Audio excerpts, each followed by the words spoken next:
Sir, finally ದೇಶದ ಜನ ಯಾವ ಥರ ಮೋದಿ ಅವ್ರ ಜೊತೆ ನಿಲ್ಲಬೇಕು, ಜೊತೆಗೆ ಆಪೋಸಿಷನ್ ಪಾರ್ಟೀಸ್ ಕೂಡ ಯಾವ ಜೊತೆ ಮೋದಿ ಅವ್ರ ಜೊತೆ ನಿಲ್ಲಬೇಕು. ಬಿಕಾಸ್ ಅವರೆಲ್ಲರೂ ಕೂಡ ಗಮನದಲ್ಲಿ ಇಟ್ಕೊಂಡೇ ಪ್ರಧಾನಿ ಮೋದಿ ಅವರು ಈ ಒಂದು ಸಂದೇಶವನ್ನು ನೀಡಿರುವಂಥದ್ದು. ಅಂದರೆ ಈಗ ಅವ್ರನ್ನ ಆಚೆ ಇಟ್ಟು ಬರೀ ಬಿ ಜೆ ಪಿಯವರು ಅನ್ನೋ ಮಾತಿನಲ್ಲಿ ಹೇಳಿರೋದಲ್ಲ, ಇಡೀ ದೇಶದ ಜನತೆಯನ್ನು ಗಮನದಲ್ಲಿ ಇಟ್ಕೊಂಡೇ ಅವ್ರು ಹೇಳಿರುವಂಥದ್ದು. ಈ ಥರದ್ದೊಂದು ಸಂದೇಶ ರವಾನಿಸಿದ್ದಾರೆ ಅಂತ ಅಂದರೆ ಅವರು ಮುಂಚೆ ಅಂದರೆ ಮುಂದಿನದ್ದು ಯೋಚನೆ ಮಾಡಿರ್ತಾರೆ ಅವರು. ಸೊ ಏನು ಹೇಳ್ತೀರಿ ಎಲ್ರಿಗೂ ಅಂತ? ನೋಡಿ, ಖಂಡಿತವಾಗ್ಲೂ ಮೋದಿ ಅವರು ಫ್ಯೂಚರ್ ಪ್ಲಾನಿಂಗ್ ಇಡ್ಕೊಂಡೇ ಎಲ್ಲವನ್ನು ಕೂಡ ಮಾಡ್ತಾ ಇದ್ದಾರೆ. ಆಮೇಲೆ ನಾನು ಯಾವಾಗಲೂ ಹೇಳ್ತೀನಿ, ನಮಗೆ ಮೋದಿ ಆಗಿರಲಿ, ರಾಹುಲ್ ಗಾಂಧಿ ಆಗಿರಲಿ, ಮಲ್ಲಿಕಾರ್ಜುನ್ ಖರ್ಗೆ ಆಗಿರಲಿ, ದೇವೇಗೌಡರಾಗಿರಲಿ, ಇಲ್ಲ ಕುಮಾರಸ್ವಾಮಿ ಆಗಿರಲಿ, ದೇಶ ಇಂಪಾರ್ಟೆಂಟು, ದೇಶದ ಜನರು ಇಂಪಾರ್ಟೆಂಟು.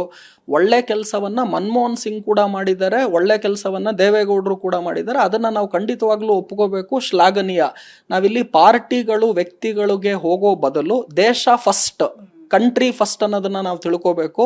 ಅದಾದ ನಂತರ ಇಮಿಡಿಯೇಟ್ ಆಗಿ ಜನ ಫಸ್ಟ್, ದೇಶ ಜನ ಫಸ್ಟು, ಅದಾದ ನಂತರ ಪೊಲಿಟಿಕಲ್ ಪಾರ್ಟಿಗಳು, ಅದಾದ ನಂತರ ಆ ಪೊಲಿಟಿಕಲ್ ಪಾರ್ಟಿಯ ರೆಪ್ರೆಸೆಂಟೇಟಿವ್ಸ್ ಅಥವಾ ಲೀಡರ್ಸ್ಗಳಾಗಿರ್ಬೋದು. ಸೊ ಹಾಗಾಗಿ ಇಂತಹ ಸಮಯದಲ್ಲಿ ಆಪೋಸಿಷನ್ ಪಾರ್ಟಿಗಳು ಕೂಡ ಮೋದಿ ಅವ್ರು ಹಂಗ್ ಮಾಡಿದ್ರು ಹಿಂಗ್ ಮಾಡಿದ್ರು ಅಂತ ನೆಗೆಟಿವ್ ಇಂಪ್ಯಾಕ್ಟ್ಗಳನ್ನೇ ಮಾತಾಡೋ ಬದಲಾಗಿ ಇಂಥ ಸಮಯದಲ್ಲಿ ಇನ್ನ ಬೇರೆ ಏನೇನು ಕೆಲಸ ಮಾಡ್ಬೋದು ಅದನ್ನ ಸಜೆಸ್ಟ್ ಮಾಡಿ. ನೀವು ಮಾದರಿಯಾಗಿ ನಾವು ಕೂಡ ಪಾಲನೆ ಮಾಡ್ತೀವಿ. ಈ ಕಾಂಗ್ರೆಸ್ ಅವರು, JDS ಅವರು, ನಾವು ಕೂಡ ಮೆಟ್ರೋಲ್ ಓಡಾಡ್ತೀವಿ, ನಾವು ಕೂಡ ಪೆಟ್ರೋಲ್ ಡೀಸೆಲ್ ಅನ್ನ ಮಿತವಾಗಿ ಬಳಸ್ತೀವಿ, ನಾವು ಕೂಡ ವಿದೇಶಿ ಪ್ರಯಾಣ ಹಾಗೂ ದುಂದು ವೆಚ್ಚಗಳನ್ನ ಮಾಡೋದಿಲ್ಲ. ಈ ತರ ಮಾಡುವ ಮುಖಾಂತರ ನೀವು BJP ಪಾರ್ಟಿಗೆ ಮಾದರಿಯಾಗಿ ಅವ್ರಿಗೆ ತೋರಿಸ್ಕೊಡಿ. ನೀವು ಬರೀ ಭಾಷಣ ಮಾಡೋದಲ್ಲ, ನೀವು ಪಾಲನೆ ಮಾಡಬೇಕು, ನಾವು ಪಾಲನೆ ಮಾಡ್ತಿದೀವಿ, ನೀವು ಮಾಡಿ ಅಂತ ಹೇಳಿ.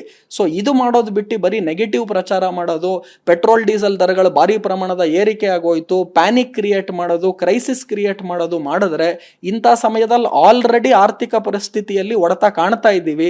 ಈ ನೆಗೆಟಿವ್ ಇಂಪ್ಯಾಕ್ಟ್ ಅನ್ನು ಇನ್ನಷ್ಟು ಮಾಡೋದ್ರಿಂದ, ಜನರಿಗೆ ಭಯ ಸೃಷ್ಟಿ ಮಾಡೋದ್ರಿಂದ ಯಾರಿಗೂ ಪ್ರಯೋಜನ ಇಲ್ಲ. ಹಾಗಾಗಿ ಬೇರೆಯವರಿಗೆ ಮಾದರಿಯಾಗಿ ನೀವು ಫಾಲೋ ಮಾಡಿ. ನಾನು ಕೂಡ ನೆನ್ನೆ ಮೆಟ್ರೋಲೇ ಓಡಾಡ್ತಾ ಇದ್ದೆ, ಹಾಗೂ ನಾನು ಕೂಡ ಒಂದು ಚಿಕ್ಕದು ಎಷ್ಟಾಗುತ್ತೋ ಅಷ್ಟು ನೀವು ಕಾಂಟ್ರಿಬ್ಯೂಷನ್ ಅನ್ನ ಮಾಡೋದ್ರಿಂದ ಖಂಡಿತವಾಗ್ಲೂ ದೇಶದ ಪ್ರಗತಿ ಆಗುತ್ತೆ. ಆಶಾ ಭಾವನೆ ತುಂಬಾ ಇಂಪಾರ್ಟೆಂಟ್ ಆಗುತ್ತೆ. ಅದನ್ನ ಖಂಡಿತವಾಗ್ಲೂ ಬರೀ ಮಾತನಾಡೋದು ಬಿಟ್ಟು ತೋರ್ಸೋದು ಇಂಪಾರ್ಟೆಂಟ್. ನೆಗೆಟಿವ್ ಮಾತಾಡೋರು ಇದ್ದೇ ಇರ್ತಾರೆ, 100 ಜನದಲ್ಲಿ ಒಂದು 5-10% ಇದ್ದೇ ಇರ್ತಾರೆ. ಅದನ್ನ ತಲೆ ಕೆಡಿಸ್ಕೊಳೋದು ಬೇಡ. ಆನೆ ನಡೆಯುವಾಗ ಸುತ್ತಲೂ ನಾಯಿ ಬಗಳ್ತಾ ಇರುತ್ತೆ, ಆನೆ ಅದಕ್ಕೆ ತಲೆ ಕೆಡಿಸ್ಕೋಬಾರ್ದು. ಅದರ ರಾಜ ನಡಿಗೆಯನ್ನ ಆನೆ ಮುಂದುವರಿಸಬೇಕು. ನಾಳೆ ಒಳ್ಳೆ ಕೆಲಸ ರಾಹುಲ್ ಗಾಂಧಿನೂ ಮಾಡ್ಲಿ, ದೇವೇಗೌಡರು ಮಾಡ್ಲಿ, ಕುಮಾರಸ್ವಾಮಿನೂ ಮಾಡ್ಲಿ, ಅವರು ಒಳ್ಳೆ ಕೆಲಸ ಮಾಡಿದಾಗ ಅವರನ್ನು ಕೂಡ ನಾವು ಖಂಡಿತವಾಗ್ಲೂ ಇದೇ ರೀತಿಯಾಗಿ ಪಾಸಿಟಿವ್ ಕೆಲಸಗಳನ್ನ ಮಾಡಿದಾಗ ಅದನ್ನು ಕೂಡ ನಾವು ಶ್ಲಾಘನೀಯವಾಗಿ ತಗೋಬೇಕು ಅಂತಲೂ ಹೇಳ್ತೀನಿ.